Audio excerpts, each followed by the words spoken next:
శ్రీమాత్రే నమ. జై గురు దత్తాత్రేయ నమ. మేషరాశి వారికి ఈ వారం ఇంచుమించు ఈ వారం అంతా కూడా ధనస్థానంలోనే కుజగ్రహ సంచారం.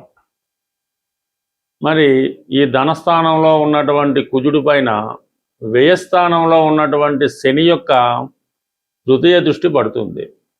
అందుకని ఈ కుటుంబ సంబంధించిన విషయాల్లో తీవ్రమైన అభిప్రాయ భేదాలు రావడం జరుగుతుంది. కుటుంబంలో ఎవరో ఒకరికి ఏదో ఒక సమస్య రావడం వల్ల దాని ప్రభావం మీ మీద ఎక్కువగా పడే అవకాశం ఉంది. అంటే ఏదో ఒక ఇబ్బంది, ఏదో చికాకు, ఉద్యోగపరమైన చికాకు, ఆర్థికపరమైన సమస్య, అంటే మీ కుటుంబంలో మీ అక్క చెల్లెలకో అన్నదమ్ములకో వివాహపరంగా ప్రాబ్లమ్స్ రావడం, వారి వైవాహిక జీవితంలో ఇబ్బంది పడడం, ఇటువంటి కారణాల వల్ల మీరు చాలా ఎక్కువ కుటుంబం కోసం ఆలోచించడం, కుటుంబపరంగా కొన్ని కఠినమైన నిర్ణయాలు తీసుకోవడం ఈ సమయంలో రావడం జరుగుతుంది. బట్ ఏదైనా ఈ వారం అంతా కూడా ఈ మేషరాశి రెండు పాపగ్రహాల మధ్య ఉండడం జరిగింది. ఈ కారణం వల్ల జీవితం చాలా నలిగినట్టు, అతి శ్రమ పడినట్టు, ఏ పని ముందుకు సాగనట్టు చాలా టైట్ అయిన పొజిషను మీకు ఏర్పడడం జరుగుతుంది. ఏదైనా కఠినమైనటువంటి సమస్య, ఇబ్బందికరమైనటువంటి పరిస్థితులు లేనప్పుడు కేవలం దైవాన్ని గట్టిగా పట్టుకోవడం వల్ల మాత్రమే మీరు ఆ సమస్య నుంచి బయటపడే అవకాశం ఉంది. బట్ ఏదైనా వ్యయస్థానంలో ఉన్నటువంటి శని భగవానుడు ఉద్యోగపరమైనటువంటి ఇబ్బందులు కలగజేయడం జరుగుతుంటుంది. మరి ఆ ఉద్యోగపరమైనటువంటి సమస్యలు చాలా వరకు ఆలోచించి నిర్ణయం తీసుకోవడం మంచిది. తొందరపడి ఏదైనా ఉద్యోగం మానినా దానివలన ఫ్యూచర్ చాలా ఇబ్బంది పడుతుంటుంది. తొందరగా ఉద్యోగం రావడం కష్టం కాబట్టి ఉద్యోగ విషయాల్లో ఎటువంటి ప్రయోగం చేయకుండా ఉన్న ఉద్యోగాన్ని జాగ్రత్తగా ఈ సమయంలో చేసుకోవడం మంచిది. ఇక ప్రధానంగా తృతీయ స్థానంలో బుధగ్రహం వక్రగమనంలో ఉండడం వల్ల కొన్ని కొత్త అవకాశాలు మీకు రావడం జరుగుతుంది. ఇది వ్యాపార వర్గంలో ఉన్న వాళ్ళకి ఎక్కువగా ఇటువంటి కొత్త అవకాశాలు రావడం జరుగుతుంది.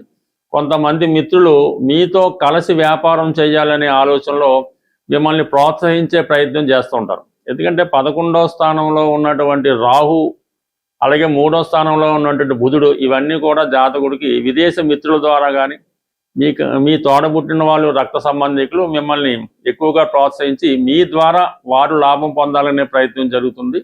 ఈ ప్రయత్నంలో మీరు కొన్ని కొత్త నిర్ణయాలు తీసుకోవడం కూడా జరిగే అవకాశం ఉంది. కొంత పారిశ్రామిక రంగంలో, వ్యాపార రంగంలో ఉన్న వారికి కొంత కొత్త మిత్రులు లాంటి వాళ్ళు ఏర్పడే అవకాశం ఉంటుంది. అలాగే మీ సలహాలు, సూచనలు కూడా చాలామంది స్వీకరించడం జరుగుతూ ఉంటుంది. ఇక ప్రధానంగా చతుర్థ స్థానం, ఇక్కడ మరి భాగ్య వ్యయాధిపతిగా ఉన్నటువంటి గురువు చతుర్థ స్థానంలో ఉచ్చస్థితిలో ఉండడం వల్ల స్థలం మారాలనే మీ ఆలోచన చాలా వరకు నెరవేరుతుంది. మీకు పెద్దవారి నుంచి రావాల్సినటువంటి స్థిరాస్తి మీ చేతికి రావడం జరుగుతూ ఉంటుంది. ఈ సమయంలో మీరు ఏదైనా కొత్త ఇల్లు కొనుక్కొని మారడం కానీ, ఏదైనా పాత స్థిరాస్తి విక్రయించి కొత్త స్థిరాస్తి కొనడం కానీ, సొంత ప్రాంతంలో కాకుండా వేరొక ప్రాంతానికో విదేశానికో మారి అక్కడ స్థిరపడే ప్రయత్నాల్లో చాలా వరకు సక్సెస్ అయ్యే అవకాశం ఉంది. ఇక ప్రధానంగా ఇక్కడ రవి పంచమాధిపతిగా ఉన్నటువంటి రవి చతుర్థ స్థానంలో ఉండడం వల్ల మీ సంతానం యొక్క అభివృద్ధి మీకు చాలా ఆనందాన్ని కలిగిస్తుంటుంది. మీ పిల్లలకి ఏమైనా ఉద్యోగం రావడం కానీ, విదేశ అవకాశం రావడం కానీ, మంచి కాలేజీలో సీట్ రావడం కానీ జరిగే అవకాశం ఉంది. బట్ వాళ్ళు ఏదన్నా మీ ద్వారా కొంత స్థిరాస్తి రావడం కానీ, వాళ్ళు సొంతంగా స్థిరాస్తి సంపాదించడం కానీ జరిగే అవకాశం ఉంది. మొత్తం మీద పిల్లల విషయంలో ఒక శుభవార్త మీకు చాలా ఆనందాన్ని కలిగిస్తూ ఉంటుంది. అలాగే వివాహం జరిగి సంతానం కొరకు ఎదురు చూస్తున్న దంపతులు కూడా ఈ సమయంలో సంతానపరంగా మీరు చేసే ప్రయత్నాలు కొంతవరకు సక్సెస్ అయ్యే అవకాశం ఉన్నది. ఇక మిగతా విషయాలు బాగున్నప్పుడు కూడా ప్రధానంగా ఇప్పుడు సప్తమాధిపతిగా ఉన్నటువంటి శుక్రుడు పంచమ స్థానంలో ఉన్నటువంటి కేతువుతో కలిసి ఉండడం వలన వివాహపరంగా కొన్ని అనుకోని ఇబ్బందులు ఏర్పడే అవకాశం ఉంది. ముఖ్యంగా స్త్రీలకి అనారోగ్య సమస్య కారణంగా వైవాహిక జీవితంలో కొంత బ్రేకప్ లాంటిది వచ్చే అవకాశం ఉంది. అంటే కొన్నాళ్ళ పాటు ఎడబాటు లాంటిది వచ్చే అవకాశం ఉంది. వాళ్ళకి స్త్రీలకంటే భార్యకి అనారోగ్య కారణాల వల్లే, వేరే ఆవిడ ఏమైనా దీక్ష తీసుకోవడం వల్ల కానీ, వేరే ప్రాంతానికి జాబ్ పరంగా వెళ్ళడం వల్ల కొద్దిగా భార్యాభర్తల మధ్య ఫిజికల్ గ్యాప్ లాంటిది వచ్చే అవకాశం ఉంది. ఇక ప్రధానంగా ప్రేమికుల మధ్య కూడా ఇటువంటి ఎడబాటు వచ్చే అవకాశం ఉంది. ఇక ప్రధానంగా ఈ శుక్రుడు కేతువుతో కలిసి ఉండడం వల్ల అటు ధనాధిపతిగా, కుటుంబ స్థానాధిపతిగా, సప్తమాధిపతిగా ఉన్నటువంటి శుక్రుడు ఆగస్టు 7వ తారీఖు వరకు మీకు కేతువుతో కలిసి ఉంటాడు. ఇది విపరీతమైనటువంటి ఫైనాన్షియల్ స్ట్రెస్ గురి చేస్తూ ఉంటుంది. ఎంత ధనం వచ్చినా వచ్చినట్టే ఖర్చు అయిపోవడం, ఆర్థికపరమైన ఇబ్బందులు ఎదుర్కోవడం, ఈ ఫైనాన్స్ ప్రాబ్లం వల్ల కొన్ని ముఖ్యమైన కార్యక్రమాలు కూడా వాయిదా పడడం జరుగుతుంటుంది. అంటే సకాలంలో ధనం చేతికి రాకపోవడం వల్ల కొన్ని ఇబ్బందులు లాంటివి ఎదుర్కోవడం జరుగుతుంది. వ్యక్తిగతంగా స్త్రీలకి ఏమైనా ఉద్యోగపరమైనటువంటి మార్పు కానీ, గతంలో కుదుర్చుకున్నటువంటి వివాహం ఏమైనా క్యాన్సిల్ అవ్వడం కానీ జరిగే అవకాశం ఉంది. కాబట్టి ఎస్పెషల్లీ మన మేషరాశి వారు కొద్ది రోజుల పాటు వివాహ ప్రయత్నాలు వాయిదా వేసుకోవడం మంచిది. ఇక ప్రధానంగా ఈ వారంలోనే మనకి గురుమౌఢ్యం ప్రారంభమైంది. అంటే గురువు రవితో కలిసి ఈ 19వ తారీఖు నుంచి గురుమౌఢ్యం కారణంగా సుమారుగా అటు ఇటుగా ఒక నెల రోజుల పాటు ఈ శుభకార్యాలు వాయిదా వేసుకోవడం మంచిది. ఆర్థిక పరమైనటువంటి ఏ విషయంలో కూడా కొంతవరకు అంటే ఇది 2 విధాలుగా కూడా మీకు మార్కెట్లో ఫైనాన్స్ రొటేషన్ తగ్గడం వల్ల ప్రతి ఒక్కరికి ఆర్థిక పరమైన ఇబ్బంది ఎదురవుతూ ఉంటుంది. దానికి తగు పరిహారం, తగు జాగ్రత్త తీసుకుంటే ఆర్థిక పరంగా ఎదురయ్యే సమస్యల నుంచి సులభంగా బయటపడే అవకాశం ఉంటుంది.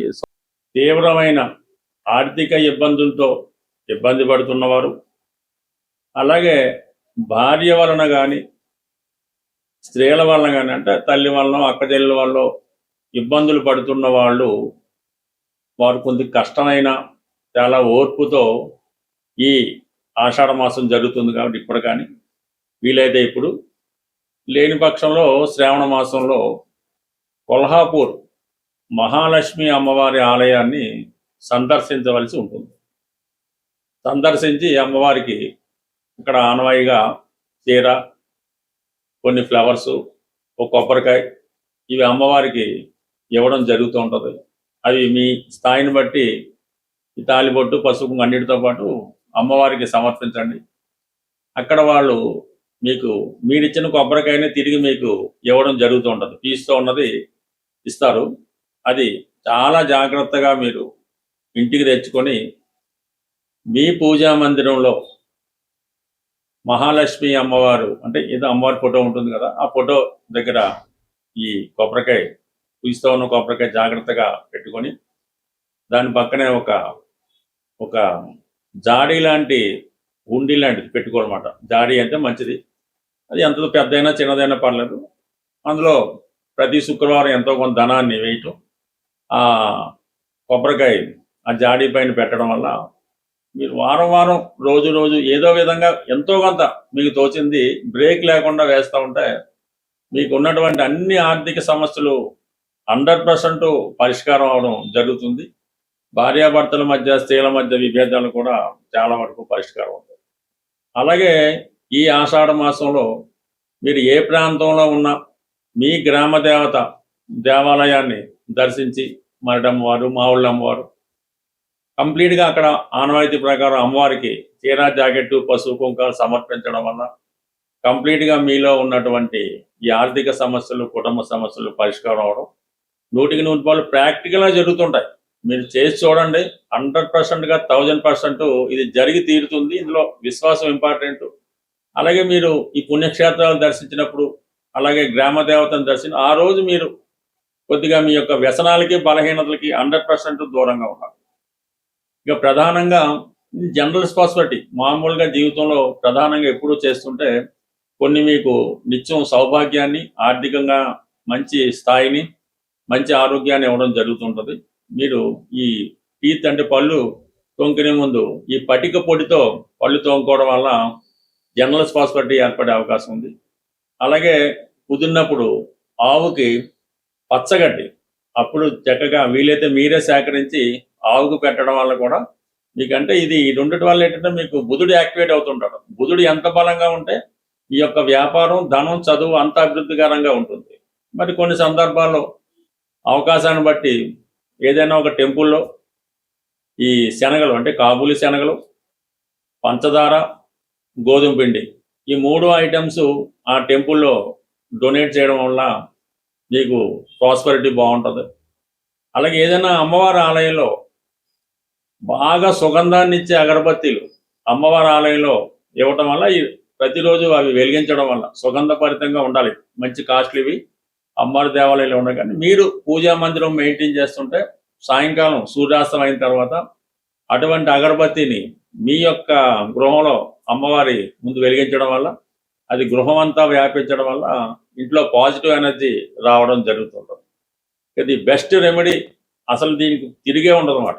మీరు ఎంత కుదిరితే అంత ఈ బొంబాయి రవ్వ అనే గోధుమను ఒక పావు కేజీ, ఓ పావు కేజీ పంచదార, ఒక పావు కేజీ నెయ్యిలతో 100 గ్రాముల నెయ్యి ఇవన్నీ శుభ్రంగా కలిపి చీమలకి ఆహారంగా వేయాలి. ఎక్కడ ఈ ఫారెస్ట్లోనూ లేదంటే ఈ తోటల్లోనూ అక్కడక్కడ ఉంటుంటే మీరు చీమలు చూడక్కర్లేదు, అక్కడైతే అవే తీసుకుంటాయి.